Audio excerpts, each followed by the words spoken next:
ज्ञानराधा ग्रुपचे संचालक सुरेश कुटे यांना 4 दिवसांच्या पोलीस कोठडी।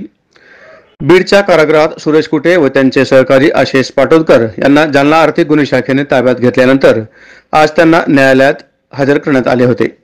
सुरेश कुटे यांच्या विरोधात अनेक तक्रारी दाखल असून त्याचा तपास करण्यासाठी कुटे यांना 4 दिवसांच्या पोलीस कोठडीची शिक्षा सुनावण्यात आली। जालना न्यायालयात हजर केल्यानंतर न्यायालयाने सुरेश कुटे यांना 30 जुलैपर्यंत सुनावली पोलीस कोठडी। ज्ञानराधा ग्रुपचे संचालक सुरेश कुटे यांना जालना न्यायालयाने 4 दिवसांची पोलीस कोठडी सुनावली।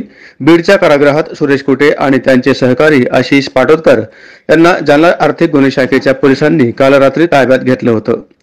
त्यांना आज दिनांक 26 शुक्रवार रोजी 11 वाजता न्यायालयात हजर केले असता सायंकाळी 5 वाजेपर्यंत न्यायालयात कुटे यांच्या वकिलांचा युक्तिवाद चालू होता।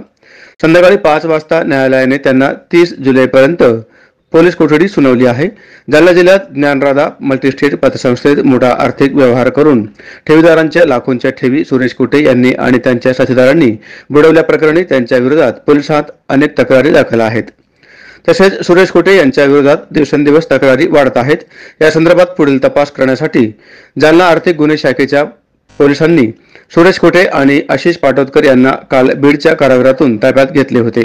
दरम्यान आज त्यांना न्यायालयात हजर केले असता जालना जिल्हा व सत्र न्यायालयाने सुरेश कुटे यास 30 ऑगस्टपर्यंत पोलीस कोठडी सुनावली आहे। यावेळी न्यायालयात पोलिसांचा तगडा बंदोबस्त लावण्यात आला होता।